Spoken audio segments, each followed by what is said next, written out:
amigos, estamos ao vivo pela internet em Florianópolis, Santa Catarina, no ICEF, Instituto de Cultura Espírita de Florianópolis. A reunião é ao vivo, com a participação dos presentes e pela internet. Hoje é dia 27 de fevereiro de 2013, né? 2 meses depois do mundo acabar já, né? Estamos. Muito bem. Então, meus amigos, vamos preparando energeticamente o ambiente, sintonizarmos com as energias superiores, abrir o nosso coração, a nossa mente, aurir essas energias superiores, inspirar na luz, na paz, na harmonia. Imaginarmos um grande circuito de energia luminoso, brilhante, perfumado, que envolve a todos nós. Assim, envolvidos e agradecendo a presença da equipe espiritual que está com todos nós, abrimos a reunião de hoje. Muito bem, hoje o tema central é energia mental, porém aberto, como sempre, a questionamentos não só sobre esse assunto, mas também sobre outros assuntos que interessarem aos presentes.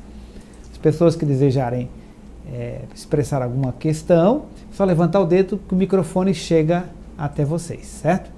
Por que microfone? Porque senão o pessoal da internet não escuta, né? Estão lá, então, para escutar também as questões. Bem, então vejamos, temos algumas perguntas já enviadas previamente, mas lembramos que a preferência é de quem faz a pergunta agora também, né? De todos vocês. Vamos lá. Então vamos lá. Primeiro, seria real a crença de que energias mentais possam ser transferidas pela manipulação de alimentos? Melhor explicando, um cozinheiro que esteja preparando pratos poderia contaminá-los com seus pensamentos? É uma pergunta bem interessante e muito prática, inclusive, né? Sim. Em resumo, a resposta é sim. Não só contaminá-los, como energizá-los fraternalmente, energizá-los positivamente. Isso uma mãe pode fazer para os filhos, né? Alguém pode fazer para a família, enquanto cozinha, enquanto manipula os alimentos, energizá-los positivamente.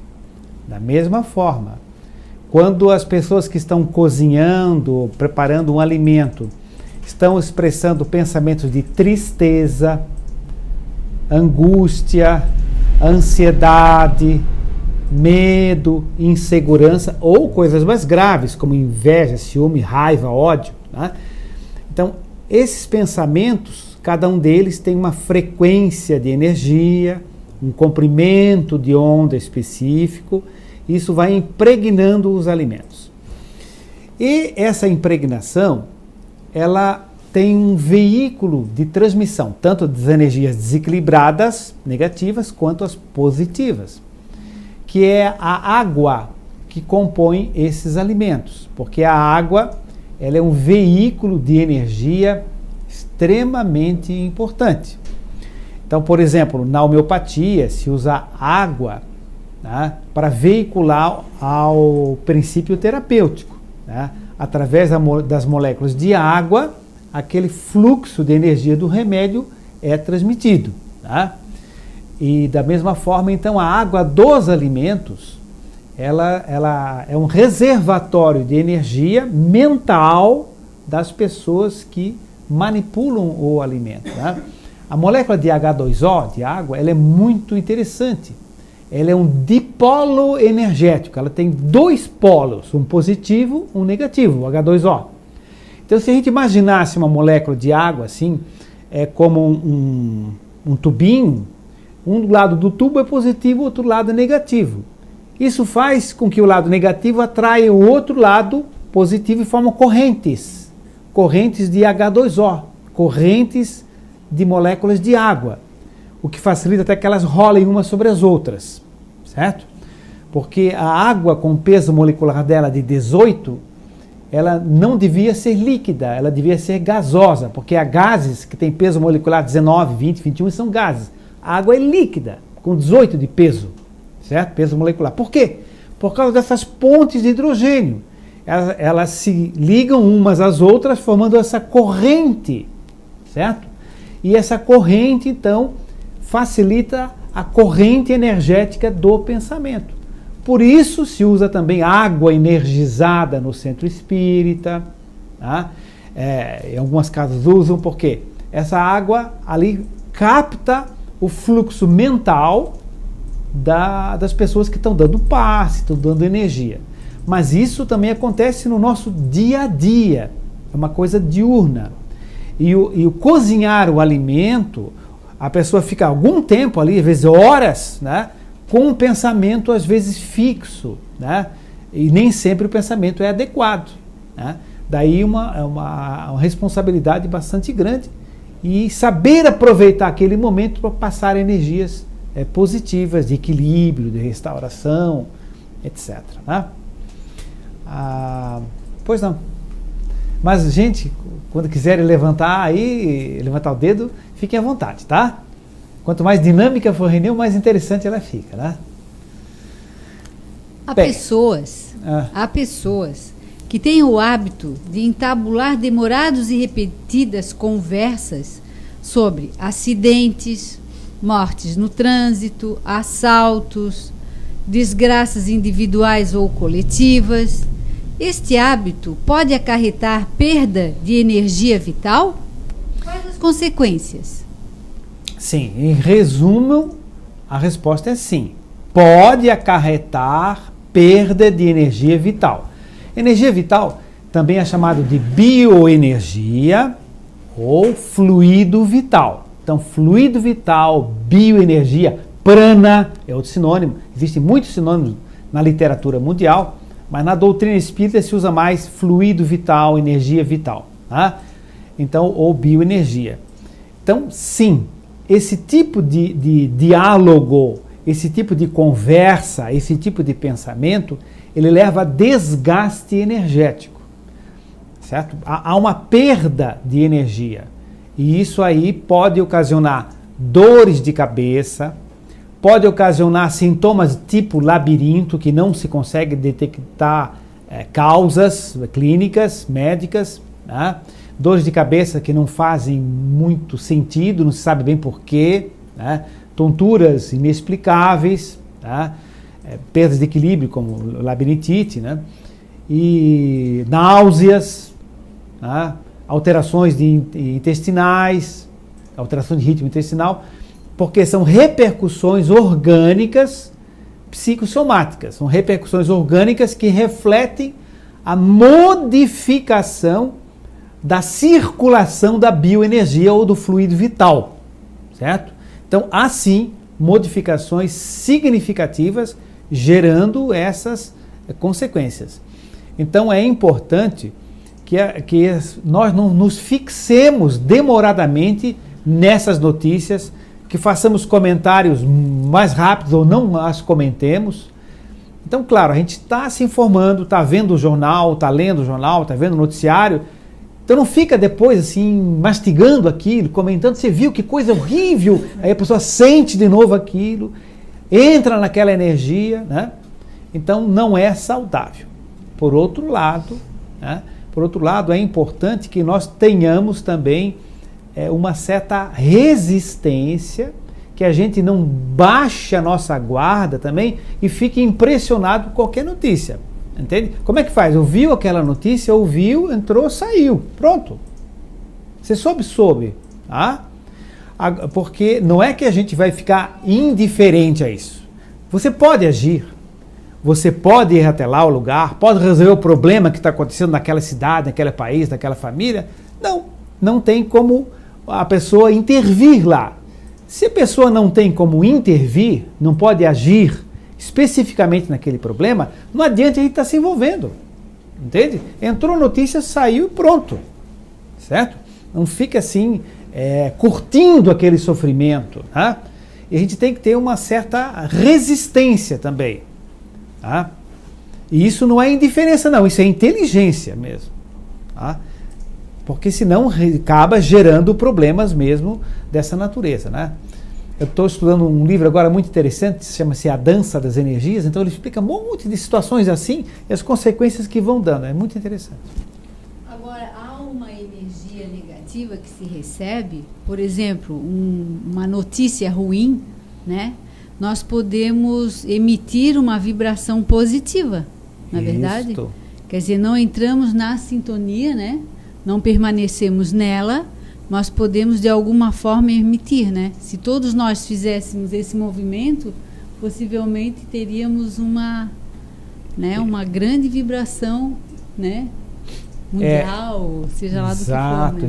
Exato, né? Porque às vezes é uma notícia desagradável, uma violência e tal, as pessoas às vezes se envolvem muito mais com uma certa indignação, com uma certa raiva contra o agressor, enquanto que em vez de mobilizar essa energia, entrar na sintonia com o agressor, porque entra, ou com as entidades, as frequências ligadas ao agressor, não, você faz uma prece, emite um pensamento a pretensa vítima, não, tomara que ela esteja bem, que ela receba essa energia, que seja amparada e tudo mais. Então, como a Helena colocou, né? Então, direcionar diferentemente, né? Você foge daquele foco e pode até atuar, se tiver em condições de equilíbrio, né? Com certeza. Bom, alguém quer... Pois não, o microfone para ela lá. Ó, tá lá atrás? Isso.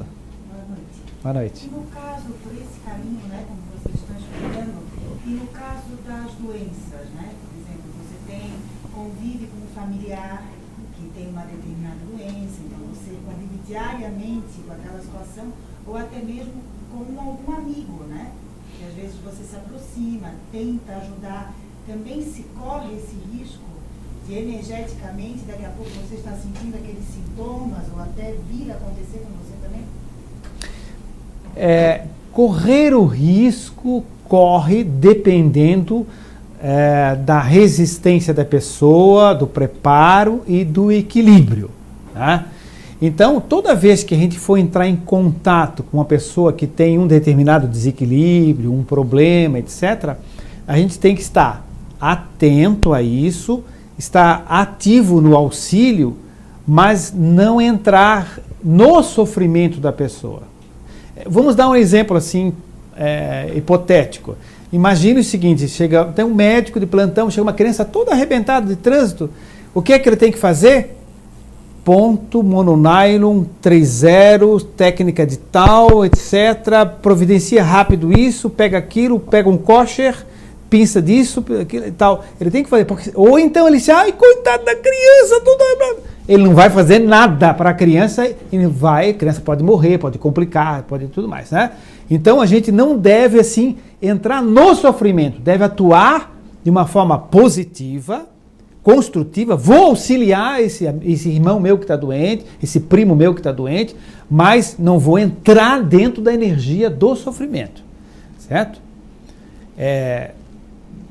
Isso é claro que às vezes a gente tem mais dificuldade, menos dificuldade, conforme o grau de parentesco, a dependência psicológica, vários fatores, lógico. Mas o que se recomendaria seria isso, né? Com uma pessoa dando passe ali, por exemplo, tem que estar concentrada na energia que está recebendo e está doando. Não está preocupado, coitado, esse cara aqui está doente, ele tem asma e tal. Pronto, já não funciona o passe mais, entende? Ele tem que estar ali como instrumento de doação de energia, tá? Concentrado no auxílio, né? E não sentir a drama da pessoa que está ali, certo? Atuar, sim, sempre atuar, né? Pois não. Mais alguém gostaria de levantar? Não? Então tá, seguimos. Val, lá, Valmira.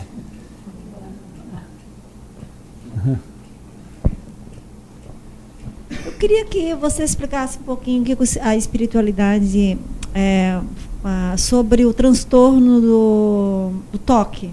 Domingo eu vi uma matéria no Fantástico, né, que uma pessoa que tem essa doença, né, ela ela recebeu a casa, comprou uma casa, recebeu a casa dela nova e ela está destruindo a casa toda. Porque a parede, ele olha que aquela parede está um pouco torta, porque o azulejo não está bem certinho, né? E é um sofrimento para aquela pessoa, porque foi feita a reportagem sobre isso. E aí ele falou assim que, por mais que ele tente não fazer mais aquilo, tentar sair daquilo, mas assim, parece que vem umas vozezinhas, assim, sabe? Me chamou a atenção, né? Dizendo assim, que tem que estar perfeito aquilo, né? E aí eu queria que você explicasse o que é a espiritualidade. São obsessores? As pessoas que têm esse transtorno? Ou... Certo, é a questão. Um dos livros de minha autoria, chama-se Temas Polêmicos do Século XXI, tem um capítulo sobre TOC, transtorno obsessivo compulsivo, TOC. Então dá uma explicação mais detalhada, mais longa, mais minuciosa do TOC na visão das energias, na revisão espiritual. O nome do livro é Temas Polêmicos do Século XXI. Tem aqui na livraria, se quem quiser depois. Talvez na biblioteca também tenha, não sei se já tem. Mas nós poderíamos dizer o seguinte, tá? Val é o nome dela. O seguinte, uma somação de fatores, A mais B mais C mais D igual a X, certo? Então, o transtorno obsessivo compulsivo, o TOC, ele decorre de vários fatores. Primeiro, uma questão íntima do indivíduo, certo? Uma questão de personalidade em que ele está. Bem, aí, nesse primeiro fator, entra o quê? A gestação que ele passou, ou que a pessoa passou, a infância que passou, a adolescência que passou, os traumas que viveu, porque dependendo de como foi a sua mãe na gestação, que pensamentos tinha, como é que foi a ligação com o pai, enfim, tudo isto são fatores que vão condicionando, gerando estímulos para que determine aquela postura. Bem, mas não é só isso, porque tem gêmeos, às vezes um tem TOC e outro não tem, né? Então não é só isso. Além desse fator, existe um fator reencarnatório, ou seja, como é que é essa pessoa, o que é que ela trouxe da vida passada, entende? Às vezes a vivência que ela teve, onde ela morou, o trabalho que ela exercia, o que é que ela tinha que fiscalizar, que tivesse exatamente na posição correta, enfim. Então ela viveu, às vezes, uma longa vida, uma certa exigência de comportamento, de controle, de fiscalização, etc., que aquilo está incrustado no seu inconsciente pretérito, inconsciente relativo às vidas anteriores, que geraram uma série de estímulos. Isso pode se somar à gestação, educação, etc. Tá? Além dessas questões todas, desta vida, das vidas passadas, existem um terceiro fator que seriam traumas. Entende? Foi depois de acontecer tal fato, com a minha mãe, com meu pai, etc., que não estavam as coisas exatamente no lugar, coisa parecida, gerou na pessoa aquele comportamento. Entende? Que se veja que existem várias circunstâncias que podem isso, né? E o que é que a pessoa relatou aí? Ou escuta uma vozinha que me diz que tem que ser certinho. Tá? Muito provavelmente há uma influência espiritual nesse caso que você citou. E em muitos casos há também.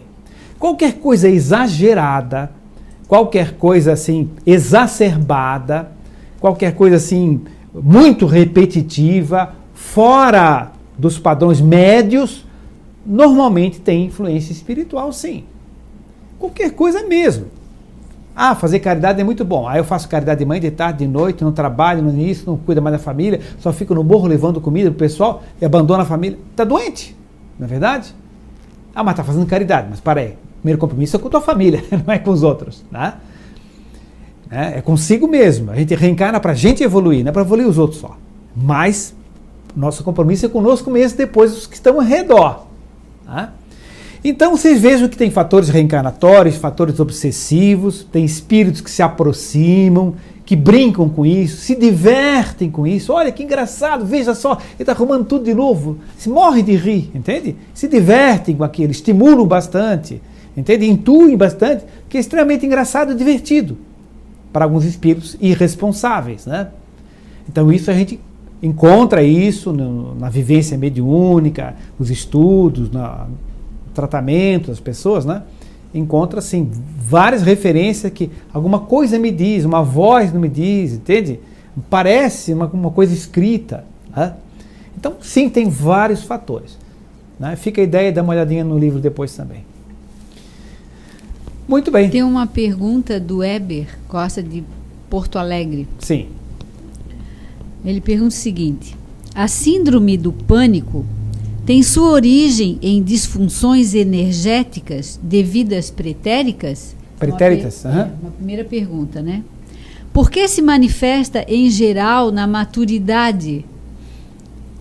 Qual seria o tratamento fora da medicina convencional o mais adequado? Eu tenho 3 perguntas, ver se eu consigo guardar as 3. Pois Mais alguma? Só em linhas gerais, depois a gente vai repetindo. Pode haver alguma relação de síndrome do pânico com fibromialgia nas questões espirituais?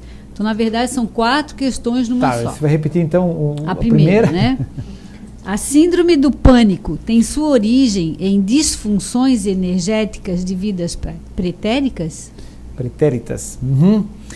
Pois olha, então o seguinte, eu vou ter que citar o livro de novo porque tem capítulos sobre transtorno obsessivo, sobre síndrome do pânico, sobre toque e vários outros, né? Então, temas polêmicos do século XXI, tá? Mas, se o síndrome do pânico, que é a pergunta, tem relação com vidas anteriores, né? Vidas pretéritas. E por que se manifesta mais na maturidade? Ah, tá.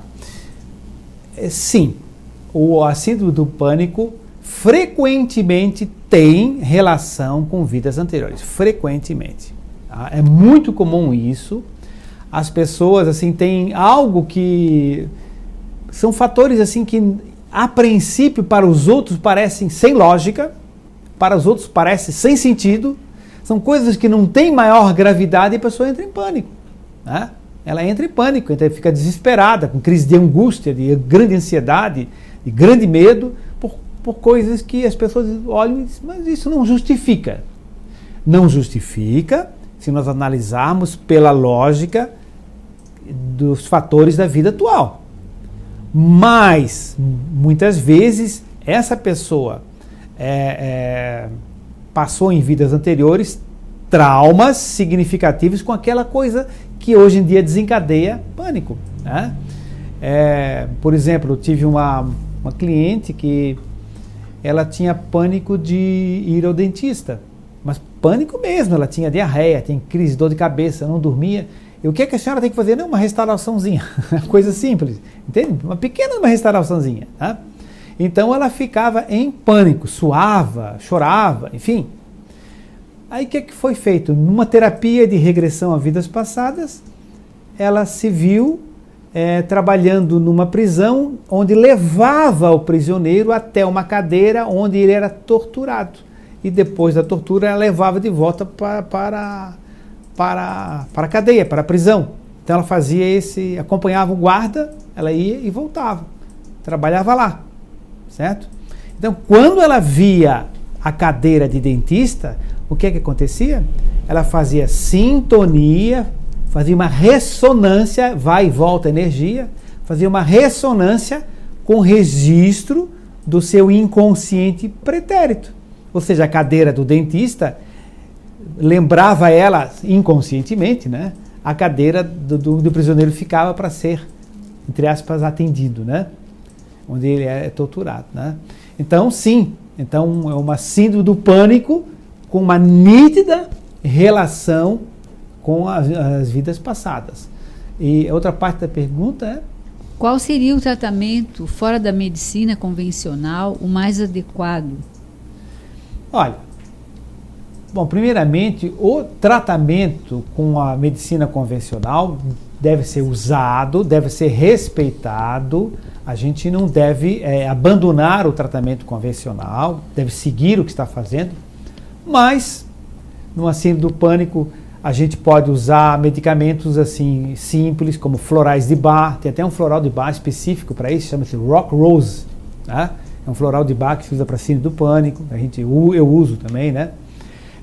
Existem medicamentos homeopáticos que são calculados, analisados pelo temperamento da pessoa. Por exemplo, se um indivíduo que tem síndrome do pânico, mas é um indivíduo autoritário, certo? É um indivíduo que gosta muito de doce, que tem sonhos muito com árvores, certo?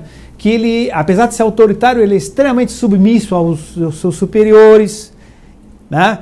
É um indivíduo que quando alguém agradece, ele se chora de emoção quando lhe agradecem. Ele é um temperamento Lycopodium clavatum.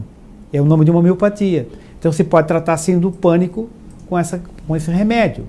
Você não pode dar esse remédio para uma pessoa que tem síndrome do pânico se é uma pessoa tímida, que não gosta de falar em público, que chora com facilidade, que tem uma carência afetiva enorme, que é ciumenta. Então é uma pessoa do tipo Pulsatilla nigricans, que é o nome de uma outra homeopatia. Você vai tratar assim do pânico, não com Lycopodium, mas com Pulsatilla. De energia que combina com aquele temperamento. Então existem centenas e 2.000 e poucos remédios homeopáticos, cada um de acordo com um tipo de personalidade. Se vê a sintonia da frequência de onda e se ajusta, né? Às vezes a pessoa entra no consultório e senta, já dá de saber que remédio é. Só que eu não vou dar direto porque ela vai achar que está sendo mal atendida. Se falar um montão, conversar um montão, né? Ela senta, entra e... boa tarde, doutor! E bota as duas mãos assim na mesa. Tudo bem? Pô, já sei qual é o remédio dela. Não precisa nem dizer. Não vou dizer aqui. Então, não é verdade? Então, depende da maneira de se expressar, de andar, de bater a porta, de fechar, às vezes a roupa que usa, tudo já dá para entender mais ou menos o tipo de pensamento, de vivência que a pessoa usa, né? Às vezes não dá também, né? Mas às vezes é tão expressivo, né? Que chama atenção logo para um tipo de energia onde se vai usar a homeopatia, né? Pode ser usar floral, pode ser homeopatia, pode ser usar terapia regressiva a vidas passadas, né? Além do que também ajuda o tratamento espiritual, pode-se tomar passe, pode tomar água energizada, pode fazer um tratamento com psicólogo, tá? Tem muitas coisas que podem ser feitas, né? Agora, cada caso é um caso diferente e tem que ser analisado, né? Uma outra questão que está embutida, né? Pode haver alguma relação da síndrome do pânico com fibromialgia nas questões espirituais e também a relação da época que aparece, a maturidade? Olha, na infância a gente tem mais ou menos uma certa proteção. Quer dizer, o inconsciente da gente está todo cheio de capinhas, de energia, a gente está brincando, a gente não tem aquela responsabilidade perante a vida, né? Então, a mente infantil, quando nós reencarnamos e estamos criança, né, nós não estamos enfrentando, geralmente, né? Há exceções, claro. A criança que tem síndrome do pânico também, mas é mais comum no adulto. Por quê? Ele tem todo um esquema de proteção onde ele vive numa espécie de uma redoma, mãe cuidando, pai, etc. E agora saiu, ficou sozinho, vai cuidar da vida, vai trabalhar, vai ter filho, vai ter emprego. Então aí, salve-se quem puder, a vida é sua, né? Então realmente aí, então, essas carapaças de proteção todas elas se abrem e o inconsciente jorra de dentro com facilidade as tendências, né? Então é mais por isso que no adulto tem mais com facilidade. O que mais que ele perguntou? A relação com a fibromialgia e as questões espirituais. Sim. Fibromialgia, a pessoa sente dor em tudo quanto é lugar, faz um montão de exame e não encontra nada. Por quê? Porque há uma fragilização, sim, psíquica, uma fragilização emocional. Tá? A pessoa que tem fibromialgia, normalmente, ela tem uma deficiência de circulação energética, uma deficiência de circulação de fluido vital. Há uma desarmonia nisso, né? E é provocado por vários fatores ambientais. Mulher complicada, marido complicado, patrão terrível, enfim, né? Mora com um irmão que está sempre com problemas gravíssimos. Então a pessoa vai desarmonizando energeticamente e aquilo vai drenando para o corpo biológico e começa a sentir dor aqui, dor ali e tal, e busca um montão de colega e não acha nada. Diz, você tem fibromialgia. E a pessoa fica chateada porque não queria ter uma doença. Na verdade, a doença dela é essa, né? Entende? Daqui a pouco ela fica doente mesmo e até não se percebe, não se valoriza, porque tem dor em tudo quanto é lugar, né? Então, às vezes, atrapalha também, né? Quando tem uma, acha que é fibromialgia, mas é uma outra doença, né? Mas sim, tem muita relação com a questão do equilíbrio emocional, psicológico, espiritual, e quem está em desequilíbrio normalmente atrai influência espiritual de desequilíbrio também, né? É muito comum, né? Normalmente a gente tem as companhias espirituais conforme o nosso tipo de pensamento. Se a gente está angustiado, costuma sintonizar com o espírito angustiado. E assim por diante, né? Seguimos? Há indivíduos que são perdedores crônicos de energia por estarem frequentemente mal-humorados, reclamando de tudo e sempre insatisfeitos. Pergunto: pode existir uma perda aguda de energia por alguma atitude? Sim. Muitas vezes uma atitude que é fora da ética e a pessoa tem consciência de que essa atitude não é ética, isso dá uma ruptura energética, uma perda de energia grande, com fragilização para vários tipos de doença. Porque a questão de agir correto ou não agir correto é algo que tem que estar de acordo com a sua consciência. Vamos dar um exemplo. Se o indivíduo teve um tipo de educação, teve um tipo de cultura, ele tem aquele comportamento, ele está de acordo com a sua crença, com a sua verdade, com a sua ética. Embora para nós aquilo seja muito errado. E para nós seria errado mesmo se nós fizéssemos aquilo. Mas para ele, não. Porque ele só tem aquela limitação, ele não tem aquela informação, não teve aquela educação, não teve aquela cultura, e ele age de acordo com a sua consciência. O que é verdade? Verdade é o acordo do nosso pensamento e atitude, né, com a nossa realidade. Então, se um indivíduo é criado numa tribo de antropófagos, de canibais antropófagos, né, a criança cresce ali. Hoje em dia não existe mais, provavelmente, né, mas até pouco tempo existia, né? Então, o indivíduo é criado ali, educado ali, vai para a guerra ali e aprende que depois de matar o inimigo ele deve devorá-lo. Não é antiético, é de acordo com a sua ética, com o seu conhecimento, com a sua verdade. Ele está agindo de acordo com a sua realidade primitiva, certo? Então vejam que a questão da ética é o que a gente já sabe, né? Aliás, os espíritos dizem o seguinte: vocês espíritas têm umas vantagens de conhecerem mais informações sobre a vida espiritual, mas tem um detalhe: vocês vão ser mais cobrados porque sabiam, né? Então é essa questão, né? Quando a pessoa não sabe nada, né, fica mais isento das coisas, né? Quanto mais a gente sabe, mais responsável a gente se torna. Então a questão de ferir a ética, ferir a nossa própria consciência, aquilo que nós já sabemos que estamos errados e fazemos, né? Vamos adiante. O princípio dos vasos comunicantes diz que o conteúdo do mais cheio passe para o mais vazio, chegando-se a um equilíbrio. O mesmo ocorre com a psicosfera ou aura de duas pessoas? Bom, lembrar que é um vaso comunicante, né? Vocês imaginam um tubo aqui, né? Que tem um tubo aqui, grande, alto. Aqui embaixo ele continua na horizontal e aqui sai um tubo mais baixinho. Se coloca a água aqui, elas vão ficar no mesmo nível, certo? Não vai ficar esse cheio e esse vazio, porque são comunicantes, são tubos comunicantes. Então a água vai equilibrar e vai ficar no mesmo nível.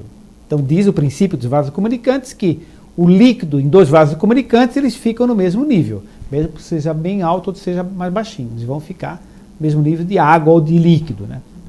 Então a pergunta é o seguinte: será que isso também acontece entre o campo energético, entre a aura de duas pessoas que estão próximas umas à outra, ou interagem uma com a outra? Sim e não. Sim, se são duas pessoas que têm um intercâmbio de energia intenso, de convivência, digamos um casal, né, onde tem uma interdependência energética entre eles, então há um fluxo de energia entre eles. Inclusive durante o próprio relacionamento sexual também, a troca de energias em todos os níveis, biológico, etérico, que é duplo etérico, astral, perispírito, mental e espiritual. Então, quando há uma relação de amor, física, mas de amor também, esse fluxo de energia se faz em todos os níveis, do físico até o espiritual, certo? Então, um casal que tem um relacionamento assim, eles trocam muita energia e tende a haver um relativo equilíbrio.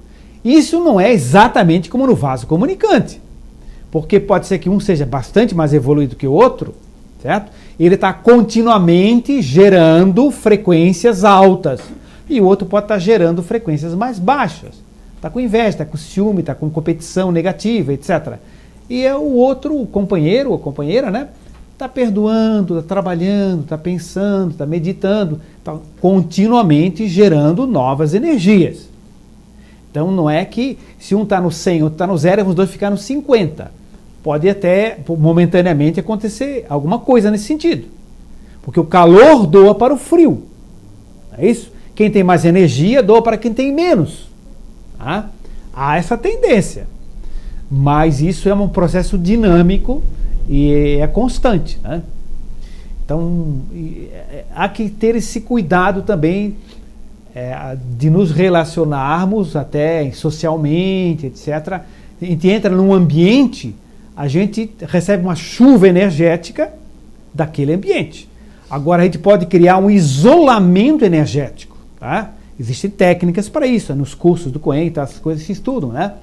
Então, como é que se faz esse isolamento? Tá? Você está num ambiente, ou tem um companheiro de trabalho do teu lado que tem uma energia que você não sintoniza mesmo. O tipo de conversa que essa pessoa faz, o tipo de pensamento que ele faz, é desagradável. Então, como é que se faz? A gente constrói um cilindro mentalmente ao nosso redor. Tem gente que gosta de pirâmide, pode ser também. Mas um cilindro ao nosso redor, certo? Mentaliza esse cilindro intensamente, tá? Sugerimos azul e prata. Por que azul? Porque azul é uma frequência de energia suave, certo? E está ligada à harmonia.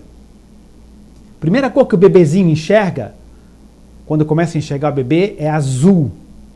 Quando a gente olha para o céu, a gente vê azul. Quando você olha do céu para a terra, você vê a terra azul, certo? Então, porque a retina capta mais facilmente azul. E a natureza propicia isso porque a frequência do azul é ligada à harmonia. Aqui a gente usa a lâmpada, no ICF, cromoterapia não se faz. Tá? Mas mentaliza-se frequência de energia azul para tratamento de certas questões nas sessões mediúnicas. Porque sabe-se como é que atua o azul mental, não lâmpadazinha. Mental, né? Então faz o cilindro azul, ou pirâmide, se quiser, faz o cilindro azul e pode-se mentalizar por fora uma energia prateada, porque o prata é isolante, que nem uma garrafa térmica, assim, mentaliza. A propósito, como é que se faz praticamente, né? Como é que eu vou fazer um cilindro azul e prata, né? Olha, você fecha os olhos, ou se está no ambiente, você finge que está coçando os olhos, etc., ou vai ali na pia, lava o óculos, qualquer coisa, e você fica mentalizando um lago bem azul, um céu bem azul, e mentaliza e forma um cilindro ao teu redor, azul. Depois, como é que eu faço o prata?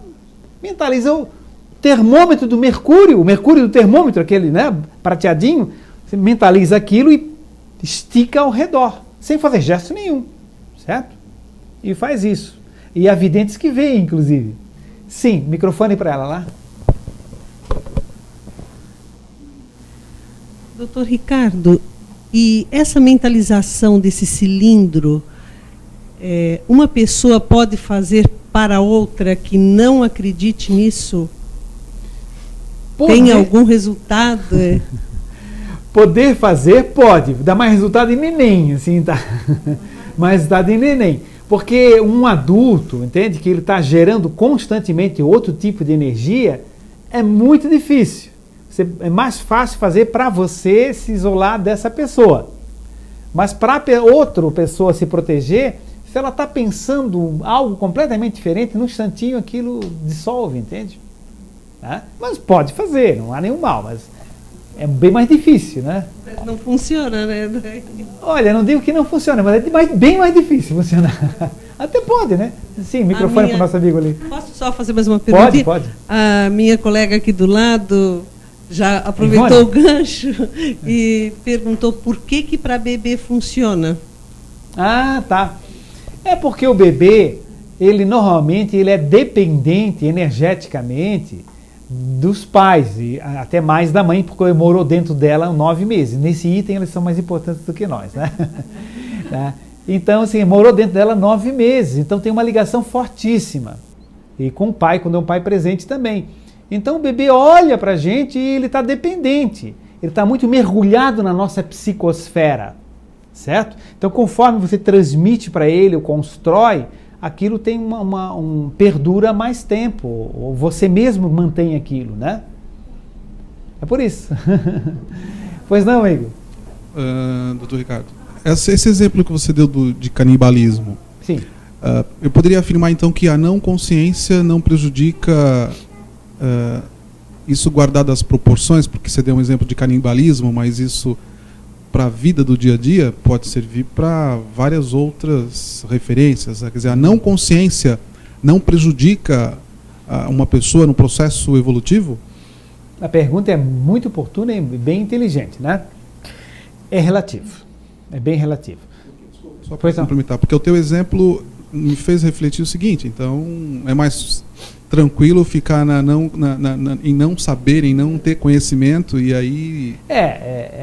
ou o contrário, quer dizer, não, o canibal, apesar da ética dele, apesar dos valores dele, ele vai ter o mesmo processo evolutivo de quem conhece, então? Depois vai. Bom... Quer dizer, é um questionamento, né? Sim, perfeito. Então é o seguinte, vamos colocar as coisas assim, detalhar um pouquinho.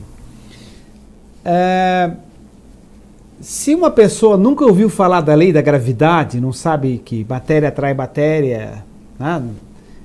Como é estudado na lei da gravidade, se ela jogar um tijolo para cima, ele vai cair, embora ela acredite ou não na lei da gravidade, conheça ou não a lei da gravidade, porque a lei é inexorável e automática, e é lei de Deus, né? Porque leis físicas, químicas e biológicas são leis da natureza, portanto vieram do Criador. Então, se alguém joga uma pedra para cima, a pedra voltará automaticamente. Ele pode pular para o lado, abrir um guarda-chuva, um guarda-sol, mas a pedra vai voltar. Então, atos que são perpetrados geram energias e geram consequências. O que nós queremos dizer é que essas consequências são amenizadas ou ampliadas conforme o grau de consciência que a pessoa tem. Então, quanto mais simples, embrutecido é um espírito, normalmente ele não tem a sensibilidade e a percepção e nem um nível de compreensão de consequências emocionais, psicológicas, que tem um indivíduo mais sutil, certo? Então, seres não humanos, ou pré-humanos, ou animais, ou vegetais, à medida que são mais simples, eles sofrem menos, certo? Em compensação, tem menos alegria, se maravilham menos com as coisas do universo, tá? Então, não resta dúvida que a pessoa diz, não quero aprender a ler nem escrever, porque aí eu vou ler coisas muito ruins no jornal. E se eu não souber, não falo, né, não me impressionam, não é verdade? Então, aprender a ler e escrever é bom, mas evidentemente leva uma série de percepções e tudo mais, né? Então, o crescimento, ele cursa também com esforço e com consequências, mas isso nos amadurece, nos engrandece, não no sentido da vaidade, mas nos engrandece no sentido espiritual, né? E o crescimento passa por isso mesmo, né? A criança brinca, depois, quando eu brincava eu era muito mais feliz. É uma forma relativa de considerar, né? De repente ele vai conhecer a vida, vê que tem uma série de detalhes, nem tudo é o carrinho de brinquedo ou a boneca que brincava, né? Mas faz parte, né? Agora, a não consciência não isenta, não. Ela ameniza ou amplia. Ameniza muito, amplia muito. Mas normalmente vem um retorno, que é bastante diferenciado ao amenizado. Bem interessante o questionamento. Pois não, moça lá. Na verdade, eu vou fazer duas perguntas. A primeira é quais são hoje os fatores de maior fuga energética que a gente está submetido e como saber se essa fuga energética, como às vezes a gente se sente, eu estou desenergizado, né, estou sobrecarregado, se ela é decorrente de nossos comportamentos, de fatores externos, estresse ou uma coisa própria anímica, né, ou se ela é de influência. Como saber detectar quando é nosso e quando não é? Eu vi na relação das perguntas ali, tem uma questão até que a gente vai incluir nessa aí. Tem alguns autores espíritas, espiritualistas modernos, que eles estão usando um termo muito interessante que chama-se ecologia mental e obesidade mental, que vem bem ao encontro da tua questão. Porque o que seria ecologia mental, para chegar lá, né? Bom, lembrando que ecologia, não a mental, a ecologia tradicional, é o ramo da biologia que estuda a relação dos seres vivos entre si e destes com o meio, né? Então, por exemplo, a ecologia, por exemplo, estuda a simbiose entre os seres, né? Então um ser se une ao outro, troca alimento, um protege o outro, estuda o mutualismo, né? Então uma actiniazinha que está em cima de um paguro, que é um molusco, né? Então esse paguro transporta a actínia, né? Então dá o transporte para ela, para ver onde tem mais alimentos, e a actínia também prende os peixinhos e, enfim, trocam alimento, um protege o outro e tal. Então isso é um mutualismo. Então a ecologia estuda a relação dos seres vivos entre si, parasitismo faz parte da ecologia, né? E desses com o meio ambiente também. E o que seria a ecologia mental?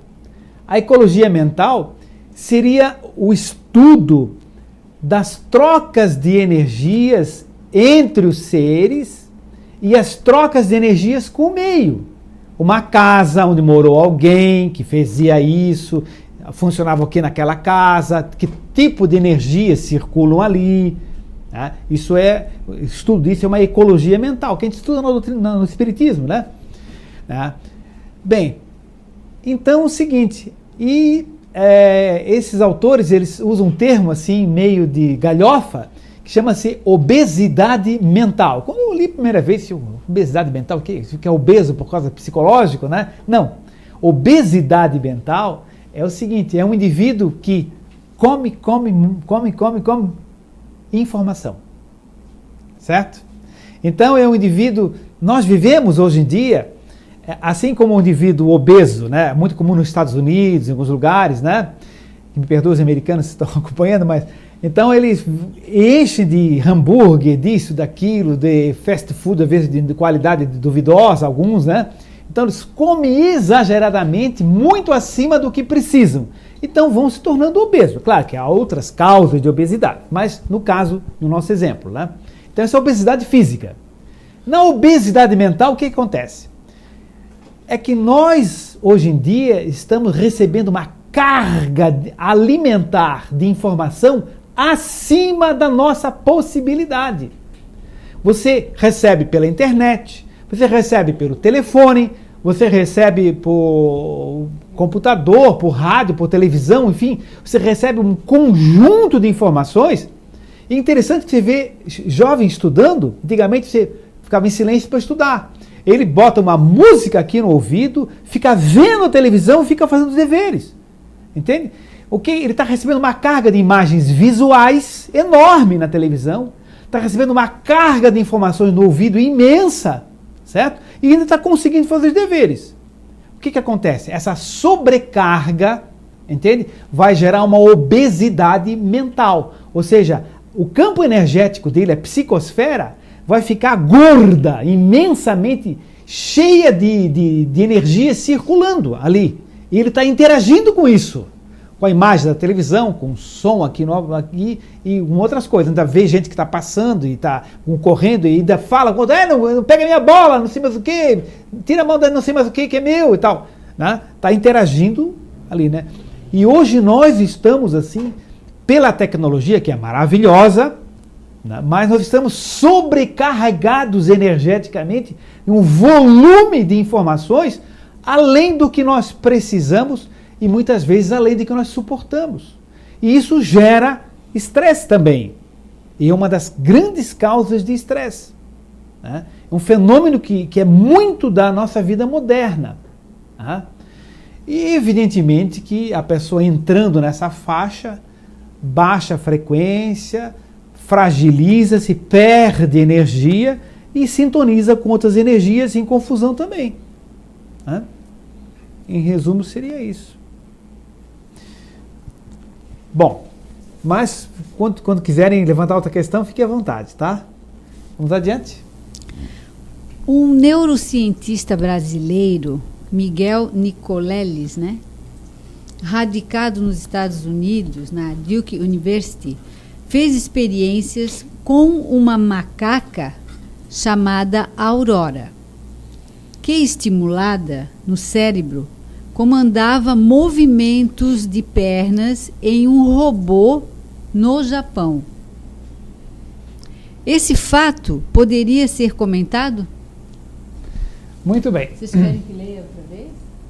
Deu para acompanhar bem? Deu? Deu para acompanhar? Bom. Então, o Nicoleles, né, o Dr. Nicoleles, aliás, deve ter a biografia dele, né, aí você tem os dados assim, de quem é esse pesquisador. Quer que leia? Tem, lê. Miguel Nicoleles nasceu em São Paulo em março de 1961. É pioneiro no campo da neuroprótese. Neuroprótese, né? Sim. Professor da cadeira Anne Van Damme de Neurociência da Duke University e fundador do Duke Center. Isso aqui é na Carolina do Norte. E do Instituto de Neurociências de Natal. Eleito em 2004 um dos 20 cientistas mais importantes do mundo pela revista Scientific American. Livro Muito Além do Nosso Eu. A nova neurociência que une cérebros e máquinas e como pode ela mudar nossas vidas. Inclusive esse cientista brasileiro que está radicado na Carolina do Norte, na Duke University, né? Ele está fazendo agora uma experiência extremamente interessante. Bom, primeiro tem essa história da macaca que ela controlava pelo pensamento, né, ligado com eletrodos, ela controlava um robô. Ele, inclusive, ele foi convidado para a Copa do Mundo de 2014 no Brasil para tentar conseguir que um paraplégico ou um tetraplégico numa cadeira de roda comande, certo? Através de movimentos de próteses, ele comande mentalmente a perna e dê o chute inicial da Copa do Mundo, certo? Então ele está contratado para fazer esse trabalho, ele está desenvolvendo esse robô, essa prótese, desenvolvendo esse estudo do controle mental. Qual a importância disso? Isso está demonstrando que mentalmente a gente tem uma influência enorme sobre objetos, sobre água, até conseguindo fazer movimentos. Então está começando a fazer com a macaquinha Aurora lá, né? E depois então esse processo vai se desenvolver. Não resta dúvida que isso aí vem demonstrar a influência da mente sobre a matéria cada vez mais. Tem uma russa chamada Nina Kulagina. A Nina Kulagina, ela fez experiência na televisão russa com bolinhas de ping-pong, ela movimentando mentalmente bolinhas de ping-pong, que é mais levinha, né? Então ela conseguia mentalmente e com caixinhas de fósforos também. Nina Kulagina. Tá? Então, cada vez está se demonstrando mais isso, tá? Que a gente com a mente, o que a mente é? Não é metabolismo do neurônio, não, a mente vem do nosso espírito. Meu cérebro é burro, eu que penso, eu espírito penso. E o meu cérebro faz a reação para expressar o pensamento. Mas o cérebro não pensa, nem ama, certo? Quem ama e pensa sou eu, o espírito. Tá? Então, através desse controle mental, a gente tem uma influência sobre a matéria. Portanto, tem influência sobre as nossas células biológicas, sobre o nosso estômago, sobre o nosso coração, sobre o nosso rim, enfim, todos os nossos órgãos recebem uma influência do nosso mental, certo? Isso é extremamente importante para o conceito de saúde, um conceito mais amplo, mais profundo de saúde. Daí, por isso que a gente trabalha com homeopatia, se você tem medo, se você tem ciúme e tudo mais, tudo isso aí para nós é importante também, né? Seguimos? Há quem afirme que aplicar passes não cura as pessoas. Poderia comentar tal assertiva? O passe por si só não cura. O passe auxilia na cura sem dúvida, certo? O passe é uma transfusão de energia, certo? Mas a pessoa precisa mudar a frequência vibratória do seu pensamento. A pessoa precisa manter essa energia, certo? Não adianta receber o passe, chega na rua, já xinga o primeiro, já reclama isso, alguém corta no trânsito, já fica brabo, tá, já baixa a energia na hora. Né? Então o passe é um refrigério, ele é um alento que se recebe, uma reharmonização da circulação das energias, né? Mas aquilo é transitório se a gente não mantém uma postura interna íntima, certo? Ajuda sim bastante, mas ele por si só não cura, de fato. É bom deixar bem claro isso, né? Quem cura mesmo é a própria pessoa com a sua modificação, e claro, com todos os recursos, né? Mas o passe, sem dúvida, é um mecanismo auxiliar importante. Né? Dr. Amit Goswami atribui todo o processo de adoecer a um desequilíbrio bioenergético. Deu de ouvir lá, Val? Deu? Sim. A um desequilíbrio bioenergético que ocorre no interior das moléculas. Poderia nos explicar como entender esta afirmação? Esse pesquisador, ele é indiano, mas atualmente está nos Estados Unidos. Vê se tem a biografia dele ali também. Ele é um indiano, né, que está nos Estados Unidos, é um grande pesquisador. Vamos ver se tem alguma coisa da biografia dele antes da gente explicar, né? Amit Goswami. A física da alma.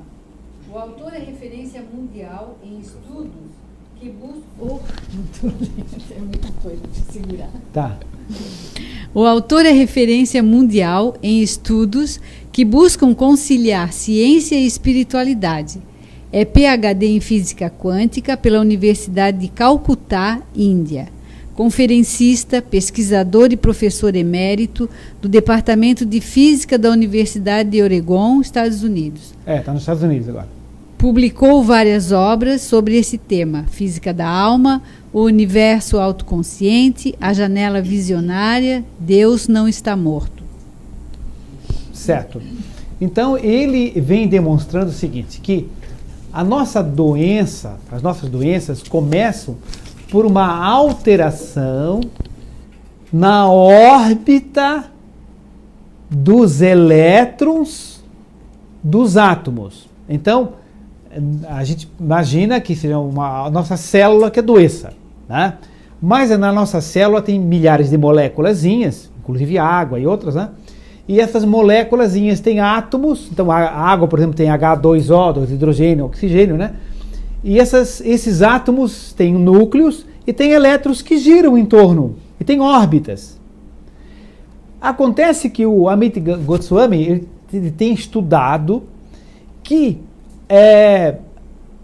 tudo começa com a mudança da órbita desses elétrons em cada átomo. E interessante que o que determina ou um dos fatores, por exemplo, que determina a mudança da órbitazinha do elétronzinho girando lá no átomo, é o pensamento.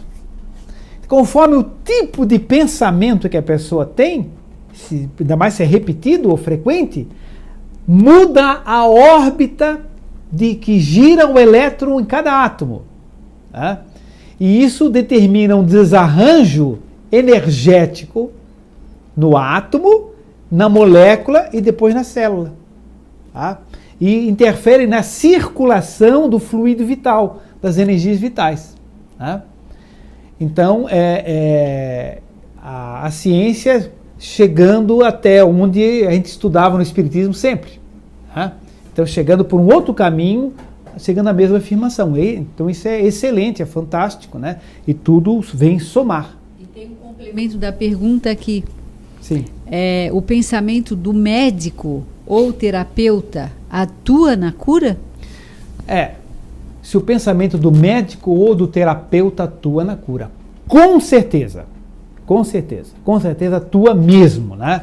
Então a questão da simpatia, da confiança que se tem no profissional é extremamente importante.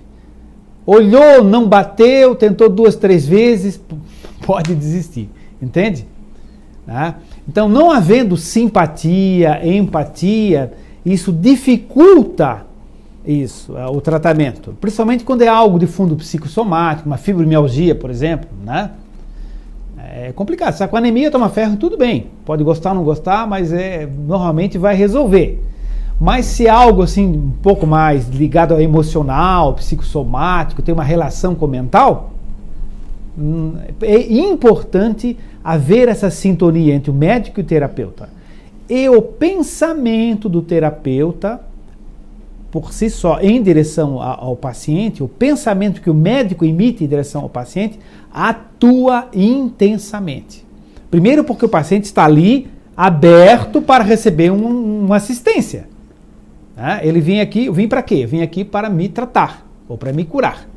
Então ele abre energeticamente e se põe disponível, pelo menos se espera. Então o terapeuta tem a oportunidade de energeticamente atuar com o pensamento, explicando, conquistando a confiança, inclusive desejando votos e tudo mais, é extremamente importante.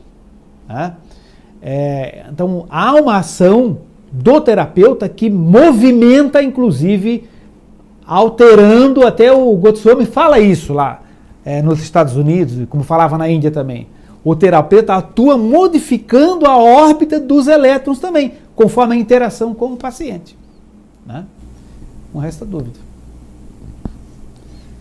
E podemos dizer que existe capacidade de comunicação energética entre nossas células e tecidos? Sim. As nossas células, elas têm primeiramente um modelo organizador biológico. Esse modelo é o perispírito, é o corpo nosso espiritual. O nosso corpo espiritual está ligado ao corpo físico por um campo de vibrações, de fluido vital, certo? Circulam energias. Então, entre as células todas do corpo, há troca de energias, certo? Elas interagem. A célula nunca está isolada. Ela faz parte de uma família, de uma grande família, como um esquadrão se imagina assim, um exército com milhares de homens, todos em formação. Ou imagina um montão de pecinhas de dominó, se bate numa, caem as outras. Então, existe uma comunicação energética, sim, entre as células.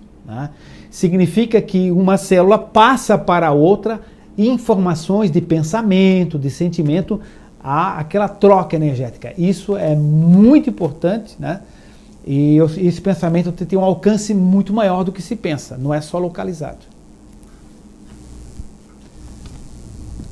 O fato de nosso corpo... Só um instantinho só. Alguém de vocês gostaria de levantar alguma questão, de levantar um ângulo ou um outro assunto? Pois não, nosso amigo lá, passa o microfone para ele lá. Boa noite. A pergunta que eu queria fazer, voltando à questão da alimentação, sim, daí mais referente aos abates de animais. Sim. Muitas vezes podem ser abatidos de forma muito violenta. Mais perto do microfone. De que forma o sofrimento desses animais pode influenciar na gente, na alimentação? Certo. O ideal é que a gente não ingerisse carne de animal. O ideal, mais ideal é que se evitasse carne de mamífero. Por que mamífero? Porque mamífero é um animal superior. Animal que tem filho que mama, carneiro, coelho, gado, porco, etc., são animais mais superiores. Os animais que têm glândula pineal mais desenvolvida, têm formas de pensamento, ou já pensam, embora fragmentariamente, mas pensam, sentem emoções, né? Embora muitas pessoas não percebam isso, né? Então, matar um animal mamífero para se alimentar dele é um atraso ainda do ser humano. É claro que quando a pessoa conseguir superar a questão de matar um mamífero, né, gado, porco, coelho, carneiro, etc., o ideal até que passasse a outras espécies, tipo aves e peixes e tal. Agora, o peixe, ele tem muito uma espécie de alma-grupo. O que é alma-grupo? Cada um deles é um peixinho, cada um deles é um princípio espiritual, mas eles interagem muito, como fosse uma fusão de energias. Tá? Eles não têm uma individualidade totalmente formada, eles são muito grupais. E a glândula pineal deles é quase inexistente. Por que pineal? Porque pineal é por onde nosso espírito se expressa pelo cérebro, pelo chakra coronário, pela glândula pineal e daí para o cérebro. Então quem tem a glândula pineal quase inexistente, praticamente nenhuma consciência tem. Certo? Então o peixe é algo assim muito, muito primitivo mesmo. Alguém diz, o peixe foi feito mesmo para a gente comer. Eu acho que é mais por aí mesmo, né? Depois, então, um grau mais adiante, as aves e o mamífero, uma coisa mais séria. Abate de animais, que você perguntou. Bem, isso é relativo e cada circunstância é um pouco diferente.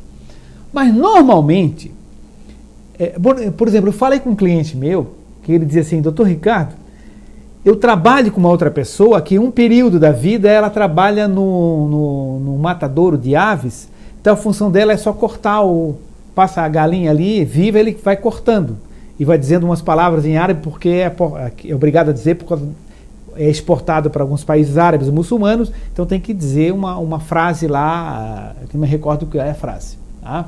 Então ele faz o dia inteiro isso, certo?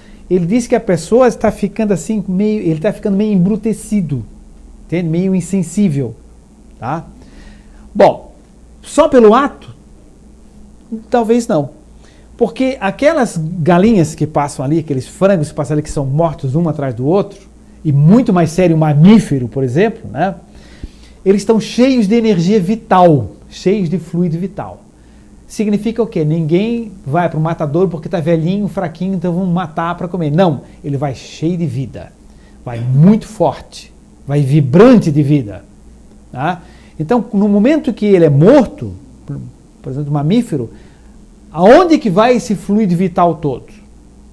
Bem, dizem os espíritos que nos locais de grande mortandade de animais mamíferos, eles citam mamíferos, mas principalmente, existem espíritos doentes, desequilibrados, violentos, altamente nocivos, eticamente nocivos, eles ficam perto dos matadouros e sugam, absorvem, vampirizam fluido vital.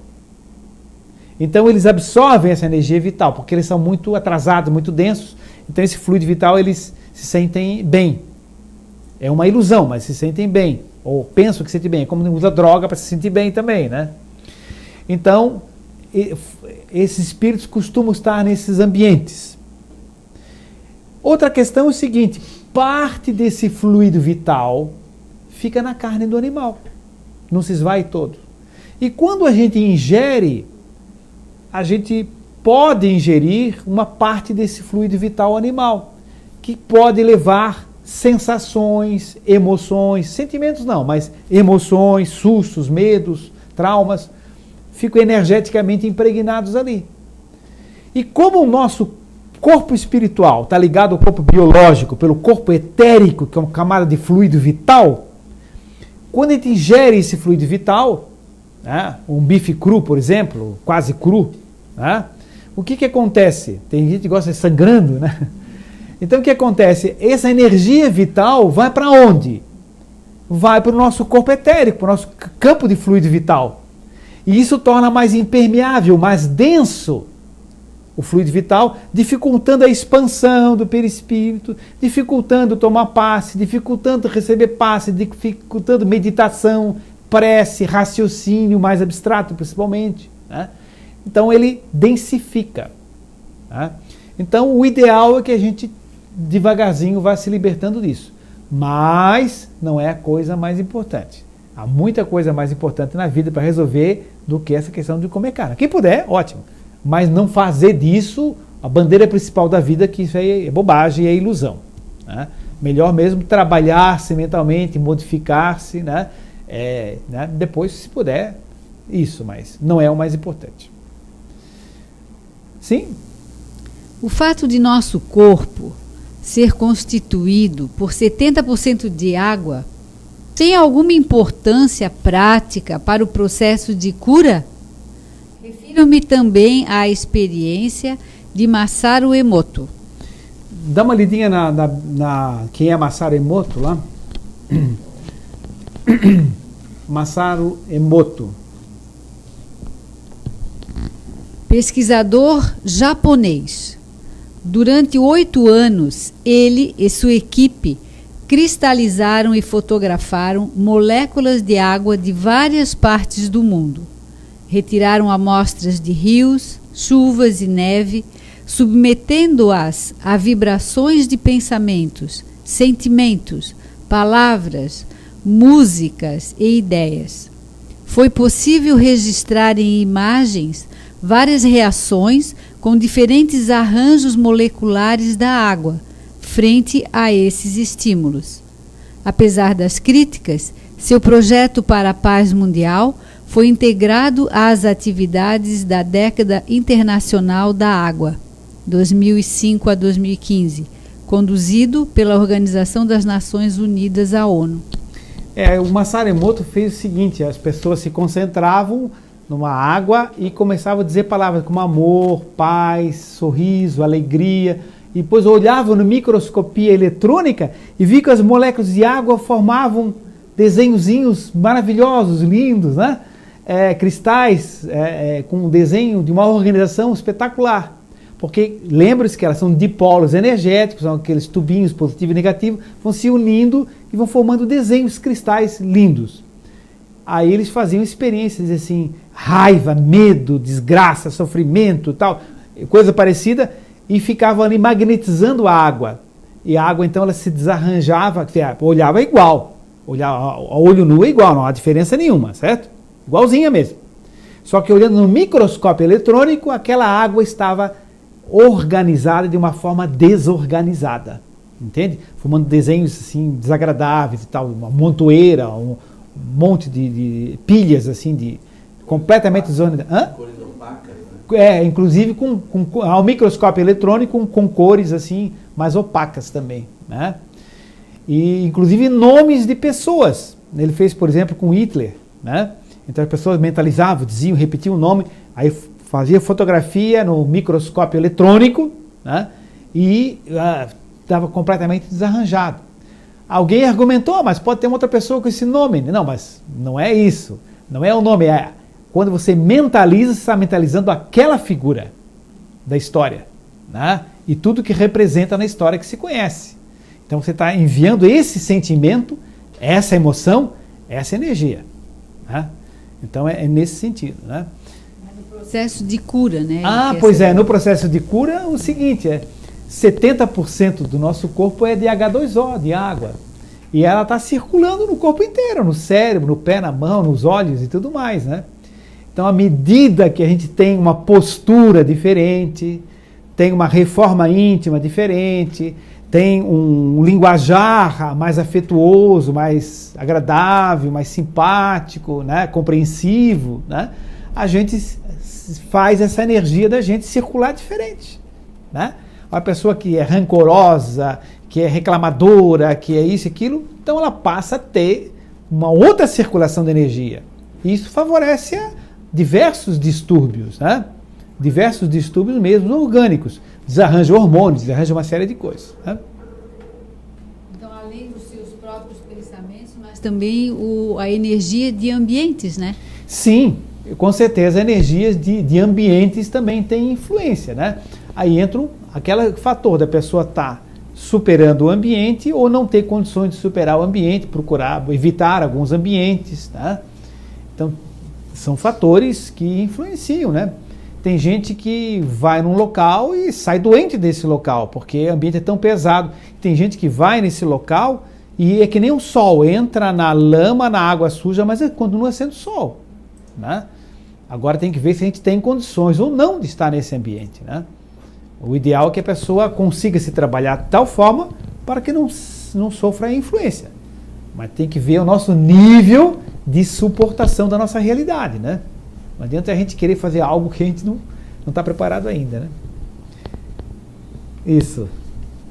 Mais alguma questão? Temos uma última aqui. Sim. Existe uma circulação de energia vital em nós? Sim.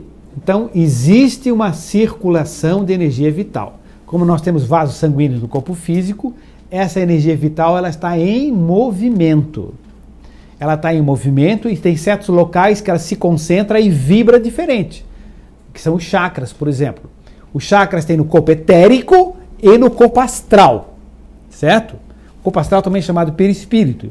O perispírito é ligado molécula a molécula ao corpo físico pelo corpo etérico, pelo duplo etérico. Então tem zonas de concentração de energia com circulação específica. Tá?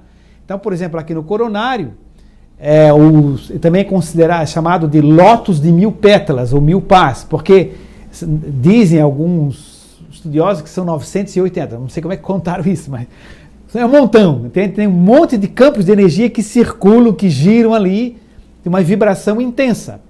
Lá no chakra genésico são 4 campos de energia, então são 4 pétalas ou 4 pás, tem uma circulação específica ali, diferente, de uma outra densidade e tal.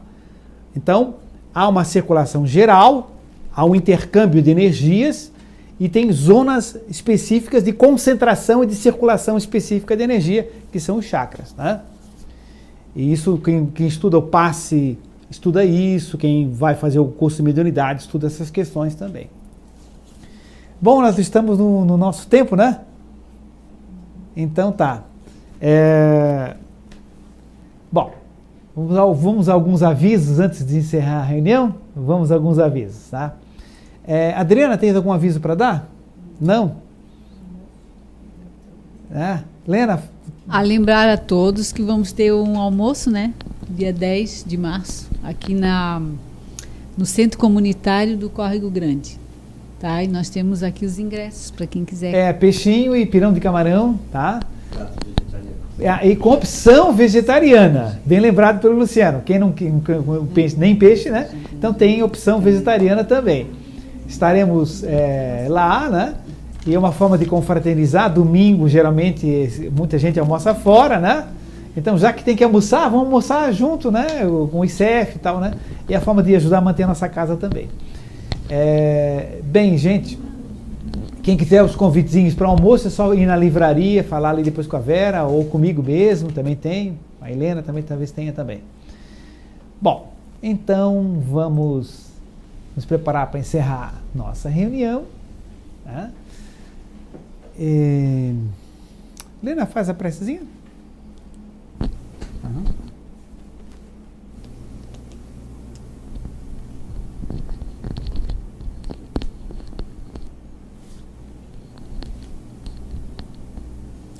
Sabemos que quando um ou mais de nós nos reunimos, nós temos a possibilidade, através do pensamento, dos sentimentos, fazer com que essas energias unidas, elas tragam para nós mesmos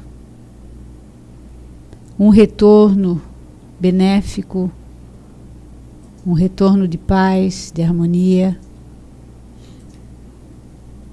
porque firmamos o nosso pensamento inicial na paz, na harmonia. Que nós possamos hoje, após estarmos assim reunidos com essa intenção, que nós possamos levar para os nossos lares, para os nossos ambientes de trabalho, de escola, de universidade, um pouquinho dessa energia. Assim, encerramos mais uma reunião em paz. Que assim seja. Encerrada a nossa reunião, até quarta-feira, tá?